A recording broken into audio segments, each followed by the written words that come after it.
Alors, à l'ordre, s'il vous plaît. La Commission de l'agriculture, des pêcheries, de l'énergie et des ressources naturelles reprend ses travaux. Je demande à toutes les personnes présentes dans la salle de bien vouloir éteindre la sonnerie de leurs appareils électroniques.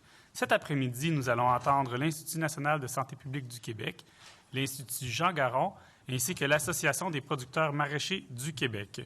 Avant de poursuivre, j'aimerais savoir s'il y a consentement pour que nous puissions poursuivre nos travaux jusqu'à 18 heures maximum.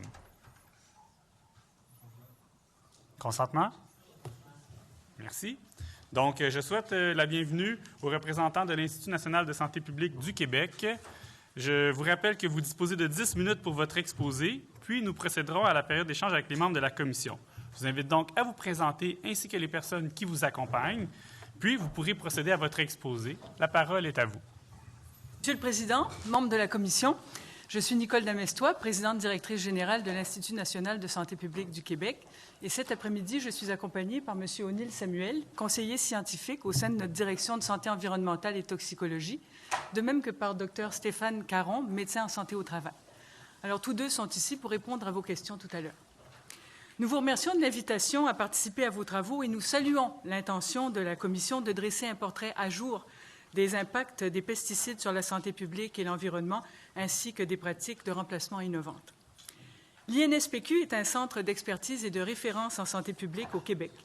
Notre mandat est de produire et de transférer les connaissances scientifiques les plus à jour pour soutenir les décideurs et les autorités de santé publique lors de l'élaboration de stratégies qui peuvent avoir un impact sur la santé de la population. L'Institut est impliqué depuis longtemps dans le domaine des risques sanitaires associés aux pesticides, tant pour la population générale que pour les travailleurs agricoles. Nos experts ont été impliqués dans les travaux d'élaboration et de suivi de la stratégie phytosanitaire québécoise en agriculture. Nous avons aussi participé aux différentes consultations menées par le gouvernement lors de la rédaction du Code de gestion des pesticides ou, plus récemment, de la nouvelle politique bioalimentaire québécoise. Notre mémoire apporte une perspective de santé publique aux enjeux soumis en délibération. L'approche de santé publique propose une analyse structurée de l'ampleur d'un phénomène, de ses impacts et des pistes de solutions pour amoindrir le risque sur la santé de la population, des travailleurs ou de certains groupes plus vulnérables. Si on prend cette perspective populationnelle, il reste des pas très significatifs à franchir dans le domaine de l'exposition aux pesticides, en dépit des efforts et des innovations prometteuses qui ont été décrites récemment dans les médias. D'abord, abordons l'état des connaissances sur les effets sur la santé de l'exposition aux pesticides. Il existe peu de données épidémiologiques québécoises pour documenter les effets de l'exposition aux pesticides sur la santé dans la population ou chez les travailleurs agricoles. Cependant, ces risques ont été documentés ailleurs dans le monde et ces constats peuvent être transposables au contexte québécois dans la mesure où ce sont habituellement les mêmes pesticides qui sont utilisés ici. Les pesticides sont associés à différents degrés à des effets sanitaires à court et à long terme. Les effets sanitaires à court terme ou immédiats d'une exposition aux pesticides sont relativement bien connus. Il en est tout autrement des effets de l'exposition répétée, peu importe la dose, sur une longue période de temps. Les pathologies les plus étudiées regroupent les cancers, les maladies et les troubles neurologiques, ainsi que les atteintes liées à la reproduction ou au développement.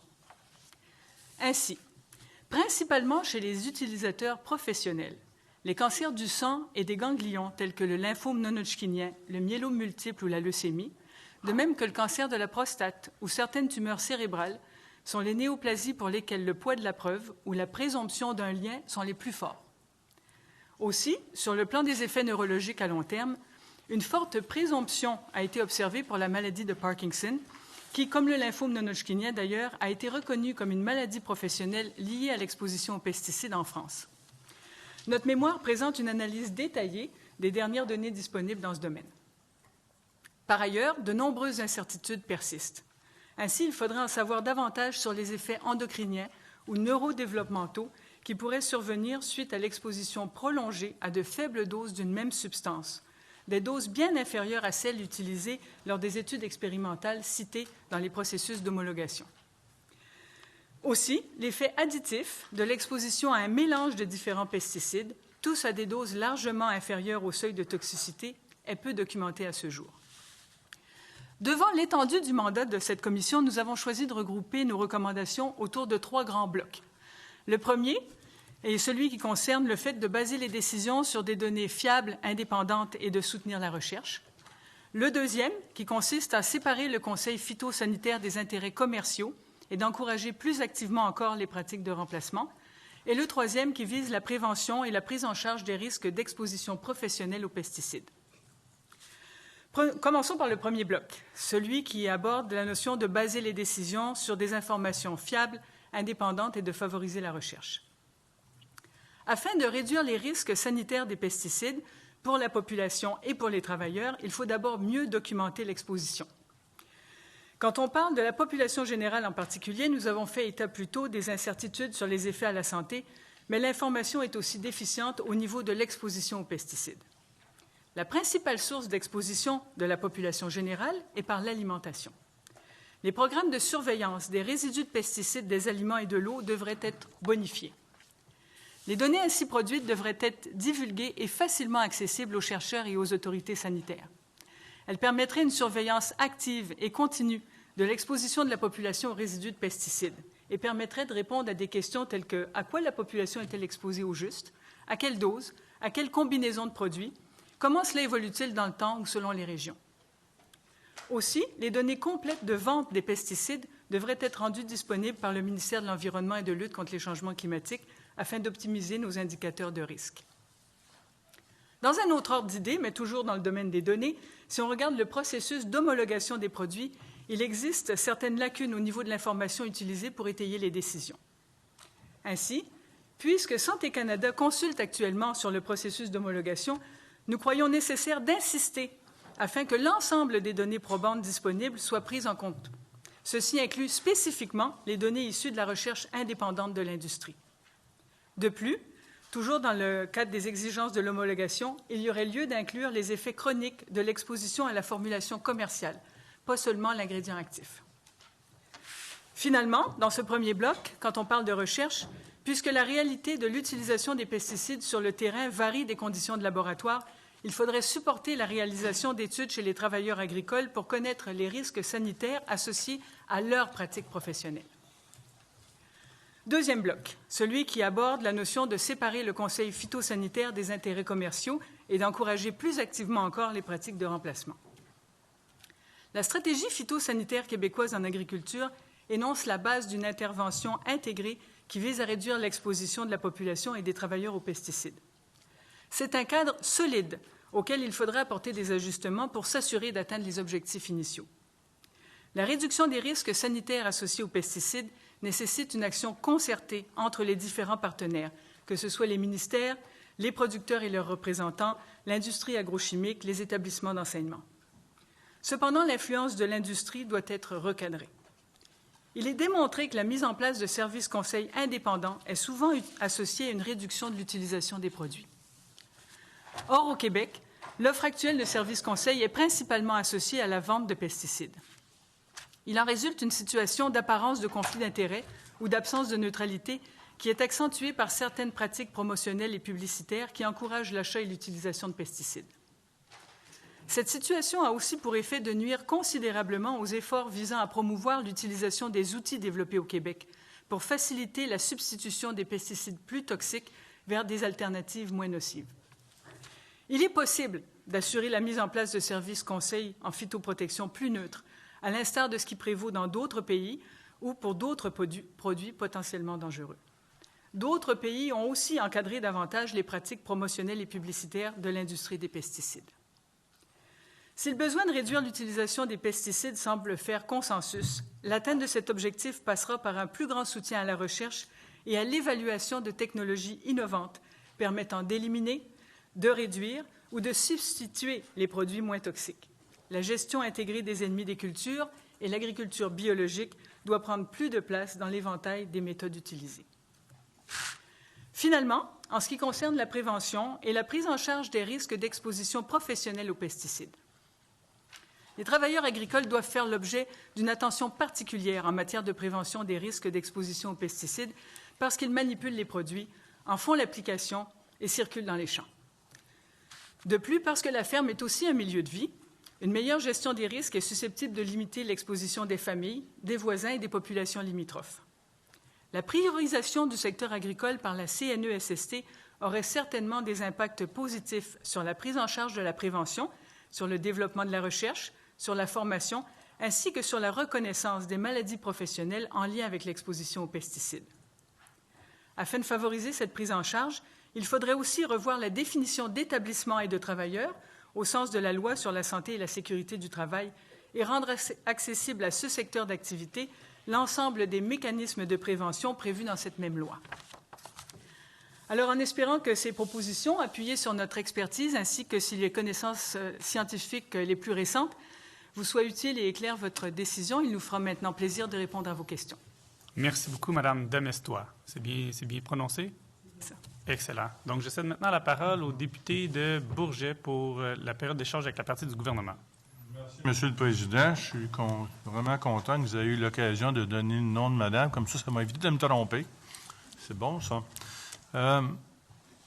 Vous parlez de l'effet chronique et je comprends très bien ce que c'est que l'effet chronique, là, dans le sens que quand on regarde le long terme, c'est beaucoup plus dur à évaluer que quand on regarde le court terme. Si on se met le nez dans notre chaudière de chlore avant de le mettre dans la piscine, on le sait qu'on étouffe. Si on a le tout petit peu de chlore dans l'air, on ne s'en rend pas compte. On a peut-être un effet à long terme, on ne sait pas. Mon exemple n'est peut-être pas très bon, mais ça donne une idée. Mais quand on vient le temps de mélanger plusieurs produits dans l'air avec un effet chronique, est-ce qu'il y a des études en cours là-dedans? Est-ce que c'est possible de trouver ça? Ça me semble extrêmement compliqué. Alors, Mme Damestois, si vous voulez céder la parole à un de vos collègues, il n'y a aucun problème. Monsieur Samuel, allez-y. OK. Lorsqu'on parle de l'évaluation de la toxicité des mélanges, il faut être très conscient que la toxicologie moderne est encore très mal outillée pour réaliser ce type d'exercice-là. Si on prend, par exemple, l'exposition de faibles doses de produits mélangés via les aliments, on est capable de le faire jusqu'à un certain point en considérant des molécules ayant des mêmes modes d'action. D'ailleurs, l'EFSA, en France, vient de déposer un rapport pour lequel elle a, avec une méthodologie d'analyse de risque, réussi quand même à évaluer les risques, théoriquement, les risques à un mélange de certains produits ayant des mêmes modes d'action. Or, quand on parle des produits qui n'ont pas des mêmes modes d'action, c'est pratiquement impossible à l'état actuel des connaissances de faire ce type d'exercice-là du fait qu'on est exposé à une multitude de produits. On parle de centaines et de centaines de produits. Et d'essayer d'évaluer ça expérimentalement, c'est pratiquement impossible. Pour le moment, en tout cas. Monsieur le député de Bourget. Moi, je suis très sensible à ce que vous avez mentionné sur les travailleurs agricoles. Et ce que vous souhaitez, c'est qu'on fasse une étude sur les travailleurs agricoles, ou est-ce que vous avez déjà eu des études qui ont été faites sur les travailleurs agricoles? Peut-être, est-ce que c'est les deux? Monsieur Samuel. Il existe actuellement dans la littérature une multitude d'études chez les travailleurs agricoles. J'ai travaillé au cours des 4 dernières années avec un groupe d'experts scientifiques qui regardait spécifiquement la question de l'exposition des travailleurs agricoles en Europe et en Amérique. Et il y a une multitude d'études qui existent pour les travailleurs agricoles. Lorsqu'on parle des études, on parle surtout d'études dans le contexte québécois, des études épidémiologiques pour avoir une bonne idée des impacts sanitaires, de mesurer des effets sanitaires dans la population agricole. Et ça se fait bien par des études épidémiologiques. Des études d'exposition, on en a quelques-unes et elles vont toutes dans le même sens, à savoir que lorsqu'il y a des bonnes pratiques de travail, les expositions ne sont pas nulles, mais quand même réduites. Mais au niveau des effets à la santé à long terme, on est très peu outillé au Québec. On sait que dans d'autres pays, aux États-Unis, par exemple, il y a eu beaucoup d'études, il y a des bonnes démonstrations de certains effets, mais c'est toujours important d'avoir des données propres à notre milieu de travail, ne serait-ce que pour orienter les politiques ou les stratégies de prévention pour nos travailleurs. Monsieur le député de Bourget. Vous avez, je pense que vous ne l'avez pas dit dans ces mots-là, mais vous parlez de changer les règles à l'intérieur de l'Ordre des agronomes pour que les gens qui vendent des produits ne soient pas les gens qui les recommandent. C'est ce que vous vouliez dire, essentiellement. Monsieur Samuel. On n'a pas abordé la thématique sous l'angle de l'Ordre des agronomes, mais bien du service conseil. Ouais. Pour nous, il est extrêmement important que les gens qui donnent des conseils agronomiques ne soient pas liés par la pression de la vente des pesticides. Et cette réflexion-là n'a pas été faite ici. Je parlais tout à l'heure d'un vaste travail qu'on a réalisé avec un rapport de 1400 pages et c'était une des conclusions principales. Et la même réflexion a été faite dans beaucoup de pays. Un des éléments qui favorise la vente des pesticides, l'utilisation des pesticides et qui vient inhiber souvent les efforts de fait pour réduire l'utilisation de pesticides, c'est le fait que les agronomes soient autant des prescripteurs de pesticides que des vendeurs de pesticides que des prescripteurs de services agronomiques. OK. Monsieur le député. Il y a certaines organisations qui ont fait des liens entre pesticides et autisme. Vous n'en parlez pas. Est-ce que vous avez une opinion? Est-ce que plus qu'on n'a pas assez de connaissances actuellement à ce sujet-là pour en être sûr? Monsieur Samuel. Okay. Dans notre évaluation, on a essayé de faire une évaluation assez exhaustive des risques, mais on a dû se limiter, faute de temps, aux pathologies les mieux connues. On a regardé aussi l'aspect de l'autisme. Et selon l'état des études aujourd'hui, on pense qu'effectivement, c'est une thématique à regarder de près. Mais on n'est pas certain que les données actuelles permettent de conclure sur cette pathologie-là. Je vous explique pourquoi. Lorsqu'on parle d'autisme, on va parler d'une part de différentes sortes d'autisme, différents niveaux d'autisme. On va parler d'impact génétique sur l'autisme et la plupart des études disponibles n'en discutent pas. Donc, les études existantes lèvent un drapeau rouge. On doit pousser les études pour évaluer cette pathologie-là, mais je ne suis pas certain, en fonction de l'état des connaissances actuelles, qu'on puisse conclure sur un risque évident. Monsieur le député. Merci de cette précision-là. En terminant, peut-être une question, commentaire. Vous ne l'avez pas mentionné comme ça, mais est-ce que vous n'êtes pas aussi en train de nous dire que quand le côté santé parle au côté agriculture, il faut faire attention à ne pas travailler en silo? Monsieur Avec Samuel. ou sans jeu de mots, là, j'avoue, je n'ai pas fait exprès. Allez-y, Monsieur Samuel. Je sais pas. Effectivement. C'est beau, allez-y. Ouais. Parfait. Effectivement, on a intérêt à ne pas travailler en silo. Dans le cadre de nos travaux, on collabore avec différentes organisations, que ce soit le MAPAC, le ministère de l'Environnement, l'IRSST, la CSST. On a des interactions assez fréquentes. Mais d'avoir une structure plus permanente qui rejoint différents intervenants, que ce soit des universitaires ou autres, ça pourrait être grandement intéressant, justement, pour discuter de toute cette question des pesticides, qui est un sujet vaste, complexe, et où ça demande vraiment un tas d'expertise différentes. Parfait. Donc, sur Merci ça, beaucoup. je cède la parole à la députée de Abitibi-Ouest. Merci, Monsieur le Président. Merci pour la présentation. Vous demandez l'amélioration de la formation pour les agronomes sur le risque des pesticides, alors que le mémoire de l'Université de Laval, plus que la moitié des cours obligatoires du baccalauréat en agronomie, concerne cette question. Hier, l'Ordre des agronomes soulignait la présence des cours généraux dans le cursus scolaire ainsi que la formation continue. Croyez-vous que la formation additionnelle au niveau baccalauréat et maîtrise soit nécessaire? Monsieur Samuel. Les gens ont une certaine formation agronomique, mais lorsqu'on manipule des produits qui peuvent avoir un impact sur la santé et l'environnement, ça implique aussi qu'on ait des connaissances de ces risques associés-là. Et malheureusement, cette formation-là manque. Le seul cours obligatoire actuellement au Québec sur les risques sanitaires des pesticides est donné à l'Université Laval et n'est obligatoire que depuis cette année. Et donc, de savoir qu'on peut traiter des ennemis des cultures avec des pesticides, c'est une chose. Mais nous, on croit aussi que les gens doivent en connaître davantage sur les impacts sanitaires et environnementaux de ces produits-là. Madame la députée. Merci. Dans votre mémoire, vous parlez d'information efficience auprès des agriculteurs. Pourquoi, puis quelle serait la solution selon vous? Pouvez-vous répéter Monsieur votre Samuel. question? Excusez-moi, dans votre mémoire, on parle d'information efficience auprès des agriculteurs. Pourquoi et quelle serait la solution? La solution idéale. Peut-être que... De formation efficiente? En fait, Efficiente, oui. Oui. Ça allait rejoindre un peu ce que je viens de dire. On a besoin que les gens qui appliquent les pesticides, qui vont donner du service conseil en termes de pesticides, aient une meilleure formation générale sur l'ensemble de la problématique liée au risque. Mais lié aussi d'un point de vue santé au travail, par exemple, à la prévention des travailleurs, à la façon de se protéger lorsqu'on applique les gens.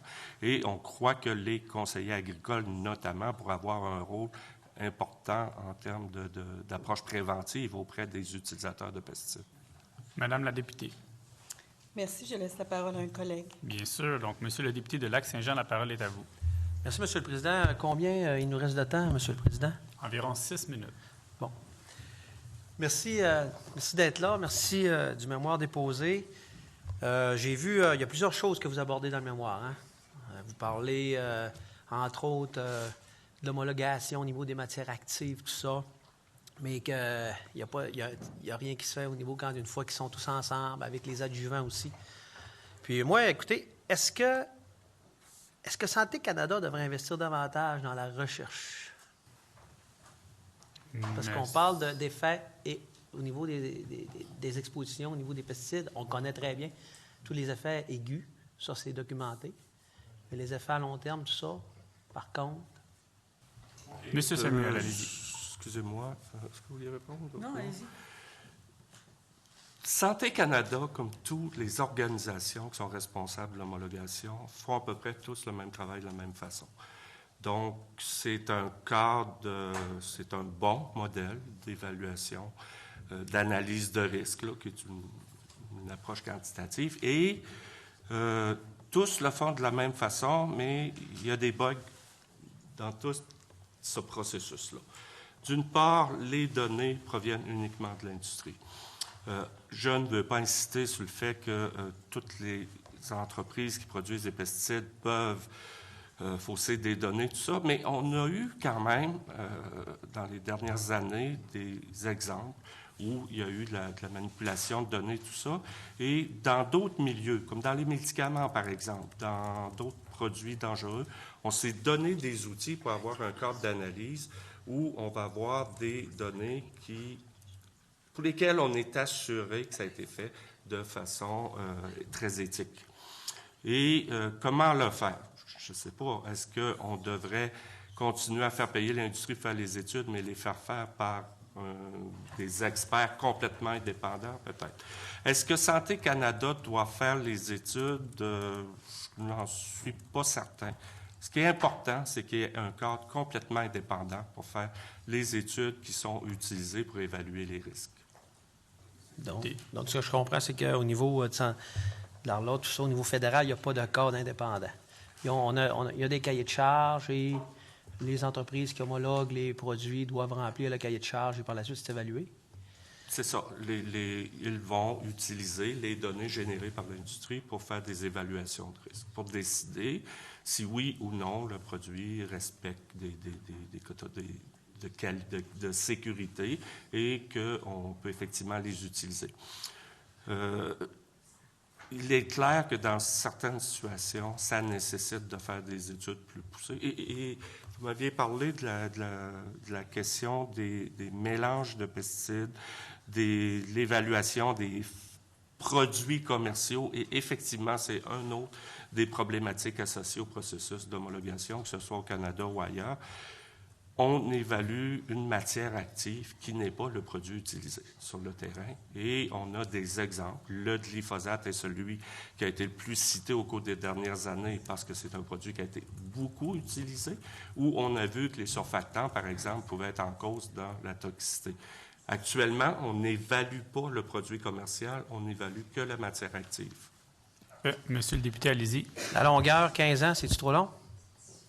Et qu'est-ce que vous recommanderiez, le 15 ans de processus d'homologation, de révision? C'est long. c'est long. Je proposerais, moi, personnellement, un processus intermédiaire où on va, après une dizaine d'années, par exemple, voir s'il y a des nouvelles études et, dépendamment des résultats, essayer d'accélérer le processus. 15 ans, c'est long. Des fois, on dit 15 ans. Et si on regarde les périodes exactes où il y a eu l'évaluation, ça peut même s'étendre jusqu'à 20 ans. Et c'est très long. Il faudrait avoir un processus qui permette de suivre la littérature, de voir les nouvelles données. Et lorsqu'il y a des indications d'un risque potentiel, bien, qu'on accélère le processus d'évaluation. Très bien, Monsieur le député. Bon. Et plus loin aussi, dans votre mémoire, quand vous parlez aussi des mesures d'alternatives, tout ça, et j'aimerais vous entendre au niveau de la stratégie phytosanitaire, parce que vous en parlez. Oui. Qu'est-ce que vous en pensez de cette stratégie-là qui a été mise en place? Monsieur Samuel. Personnellement, je pense que la stratégie phytosanitaire est un beau cadre de référence pour initier un ensemble d'activités pour réduire l'utilisation des pesticides. On a développé, par exemple, des outils d'aide à la décision pour favoriser la substitution des produits les plus dangereux. On a initié un paquet d'études pour essayer de mieux comprendre des choses. Il y a eu des projets de mise en place pour essayer de trouver des alternatives. Donc, c'est un cadre qui est, somme toute, assez intéressant, et d'autant plus que pour nous, c'est la première fois que dans une stratégie phytosanitaire, on parlait des aspects santé, alors qu'autrefois, on ne parlait que d'environnement. Donc, c'est un processus qui est assez global, mais qui mérite d'être bonifié, qui mérite d'aller vers peut-être plus de recherche, d'initier plus de recherche. Et c'est un processus aussi qui rencontre des freins. Le fait que l'industrie, le service conseil soit beaucoup lié à l'industrie, bien, il y a beaucoup d'outils qu'on a développés pour réduire l'utilisation de pesticides, ou tout au moins les plus dangereux, et l'industrie n'y accorde aucune confiance en disant bien, les produits sont homologués par Santé Canada, on n'a pas à utiliser des outils alternatifs. Puisque cette période d'échange est terminée, et maintenant je cède la parole à la députée de Maurice Richard pour sa période. Merci, M. le Président. Mesdames, Messieurs, merci de nous être déplacés aujourd'hui pour venir répondre à nos questions. C'est très apprécié, fort intéressant. Je commencerai en revenant sur un des éléments que vous avez mentionné dans la période d'échange sur la formation des agronomes. Quand vous dites qu'il y a, juste pour être certaine d'avoir bien compris, vous dites que, sauf un cours à l'Université Laval sur les risques sanitaires des pesticides, il n'y a aucun cours précisément qui se donne à cet effet-là aux agronomes du Québec, mais outre le fait, en fait, qu'il n'y a aucun cours, est-ce que ces notions-là sont abordées dans d'autres cours ou pas du tout?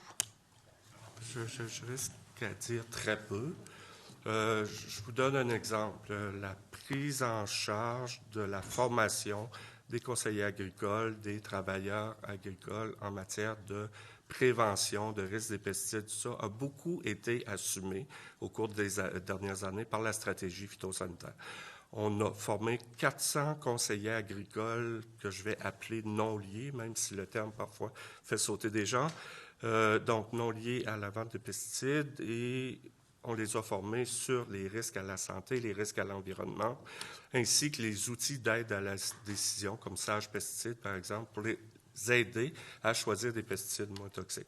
On est en train de préparer une formation aussi pour les producteurs agricoles. On a des actions de la stratégie phytosanitaire qui visent à mieux informer les travailleurs agricoles sur les risques à la santé, sur les approches préventives, les mesures préventives, mais c'est fait en dehors du cadre de l'enseignement classique, et c'est un peu de la substitution de mandat, mais on le fait pour remplir un vide.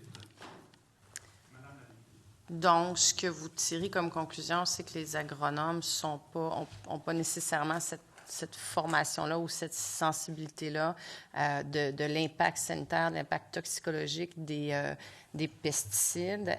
Et ils sont quand même dans une situation où... Est-ce que vous remettez en question, dans le fond, le rôle qui leur est confié, notamment de prescrire des pesticides, ou ce que vous suggérez, c'est vraiment de les former davantage, ou vous suggérez les deux avenues, juste pour que je comprenne bien? C'est très différent. Oui, les agronomes devraient être impliqués davantage dans la prescription, dans la recommandation. Et actuellement, on a 5 produits pour lesquels on exige des prescriptions et comme ce sont souvent des produits dangereux, il y aurait intérêt à ce que des professionnels soient plus impliqués dans la recommandation et la prescription de produits. Ça, c'est une chose. La formation sur les risques sanitaires, sur les mesures préventives, sur les approches pour réduire les risques, c'est une autre chose. Et encore une fois, je dis oui, on devrait en faire davantage. Merci. Vous avez 2 autres questions en lien avec la recherche. Vous avez mentionné, c'est ça, que les risques spécifiques à l'exposition des travailleurs québécois aux pesticides, il demeure encore beaucoup d'inconnus autour de ces questions-là. Vous dites, même si c'est bien documenté là, dans la littérature scientifique, il apparaît difficile de dresser un portrait réaliste de la situation pour les agriculteurs du Québec. Est-ce que, parce qu'on a eu plusieurs échanges depuis hier sur la reconnaissance de la maladie de Parkinson pour les travailleurs agricoles, est-ce que vous pensez qu'à la lumière de la littérature scientifique internationale, cette littérature, elle est assez précise pour penser qu'elle pourrait être appliquée à la situation du Québec, où on est vraiment dans une situation différente, un monde agricole différent, qui ne nous permettra pas, dans le fond, d'utiliser les conclusions de ces études? Monsieur Samuel? Ou peut-être Monsieur Caron? Un peu des deux. OK. On a récemment regardé la littérature sur le Parkinson comme d'autres pathologies et le poids de la preuve est assez fort. C'est rare qu'on ait un poids de la preuve aussi évident pour une pathologie chronique. Et effectivement, dans la littérature internationale, qui nous vient beaucoup des États-Unis en passant, le poids de la preuve est fort. Et moi, je ne crois pas, avec l'expérience que j'ai, que la situation peut être très différente ici. On a régulièrement des gens qui viennent nous voir avec la problématique, mais ce sont des cas individuels. On n'a pas d'études épidémiologiques qui nous permettent de faire le portrait au Québec.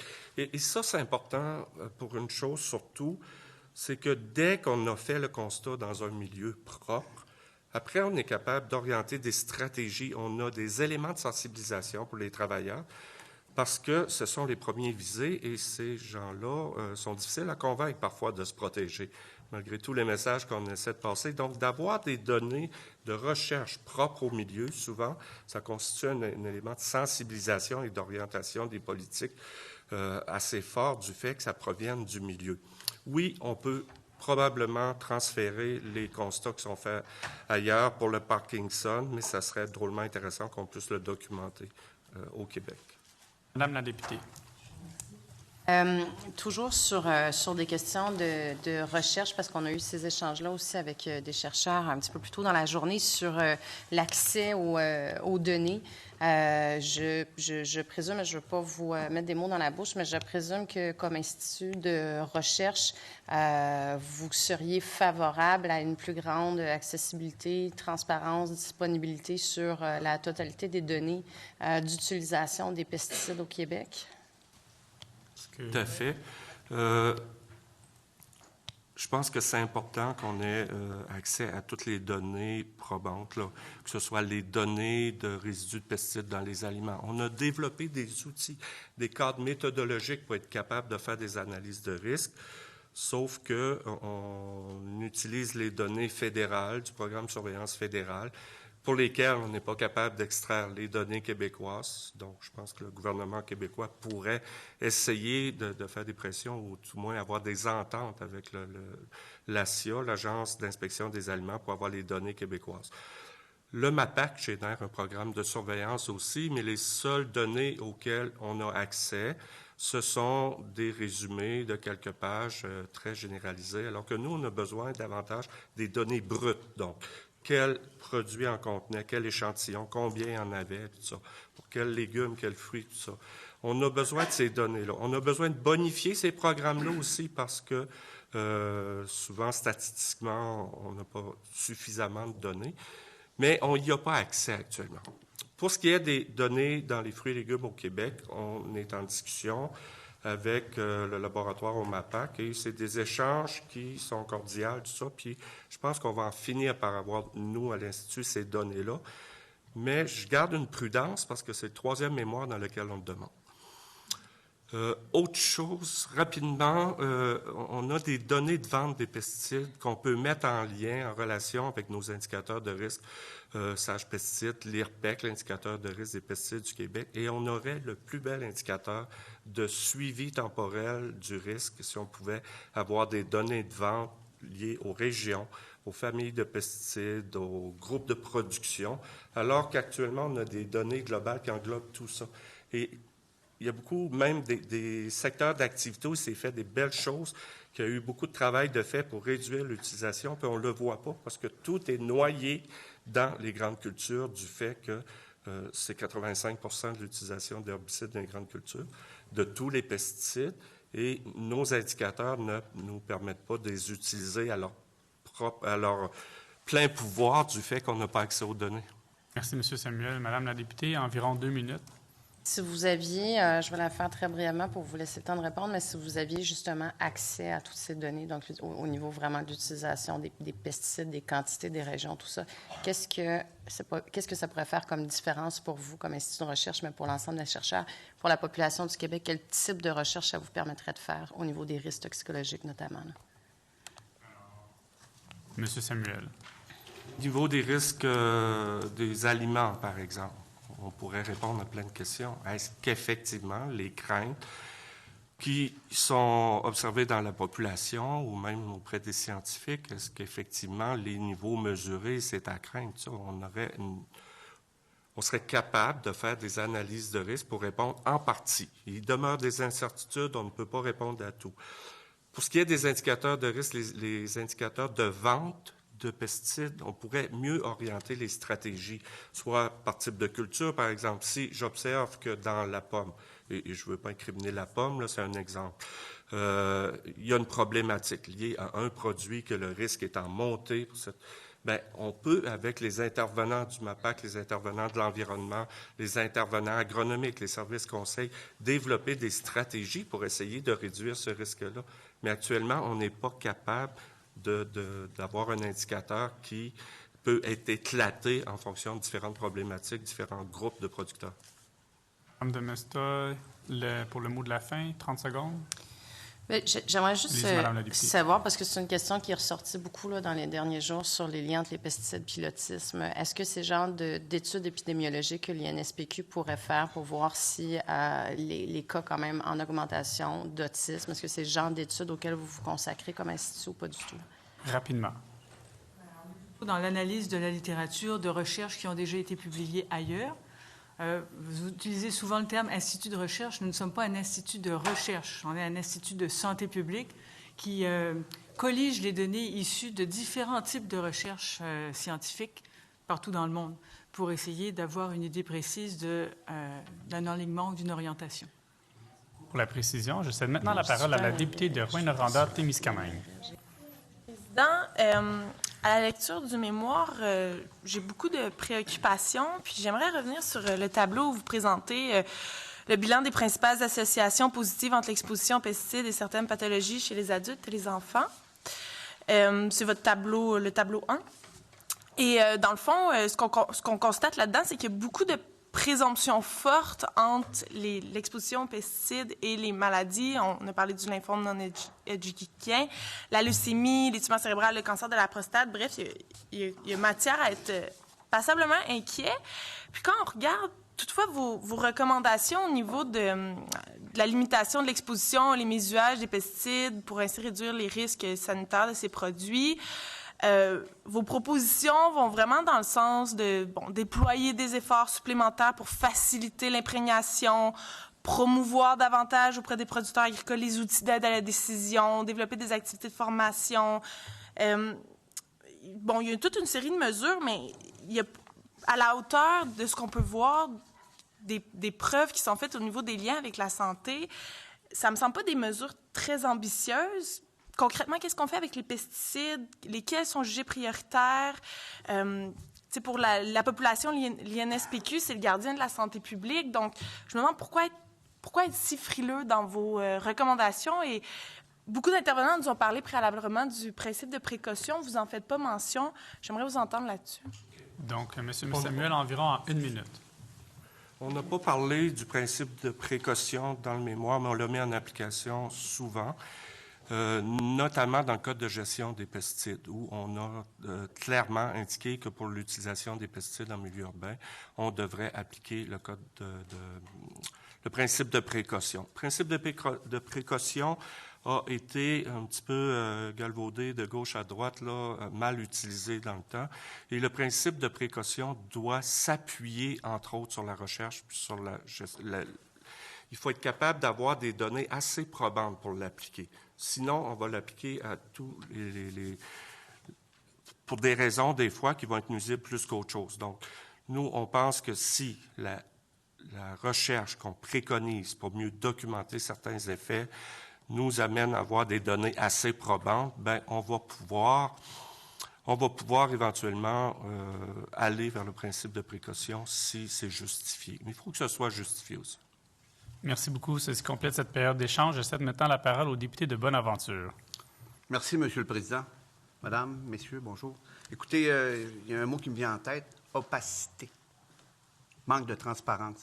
Parce que là, je vous écoute là, sur le besoin d'avoir accès à des données et je n'arrive pas à comprendre que le MAPAC, soit que les données n'existent pas ou ils ne veulent pas que vous les transférez, ou la méthode de collecte est faite d'une certaine manière que vous ne pouvez pas extraire des choses qui vous permettraient de proposer ou de recommander des modifications réglementaires. Et pouvez-vous, mais là, vous nous dites que vous n'avez pas accès aux données. Est-ce qu'elles existent et vous n'y avez pas accès parce qu'on vous refuse l'accès ou le modèle de collecte des données est tout croche et vous ne pouvez rien faire avec? Monsieur Samuel. Bon, on a parlé de 2 types de données qui sont existantes. De documenter les pathologies puis tout ça, là, c'est une autre chose parce que les études vont souvent évaluer des effets pour un ensemble de produits. Ce n'est pas spécifique à des produits. C'est pour ça qu'on n'a pas voulu embarquer dans les produits. Mais dans les données existantes qui pourraient nous servir, les données en lien avec la vente des pesticides, ce sont des données qui existent au ministère de l'Environnement. Sauf que, en raison d'entente ou d'entente de confidentialité avec l'industrie, ces données-là ne peuvent pas nous être rendues disponibles. Et ça fait longtemps qu'on les demande.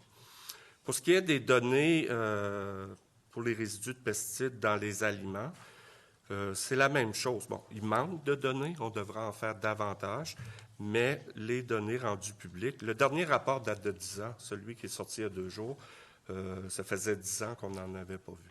Nous, ça fait longtemps qu'on les demande. Une question complémentaire aussi, ici par Monsieur le député de Bonaventure. Quand vous nous parlez d'ententes confidentielles qui font en sorte que vous ne pouvez avoir accès aux données, est-ce qu'on parle de secret industriel ou des choses de cette nature-là? Oui, c'est de cette nature. Au même titre que l'ARLA refuse l'accès aux études en prétextant le secret industriel par des chercheurs indépendants pour valider la pertinence et la scientificité des études.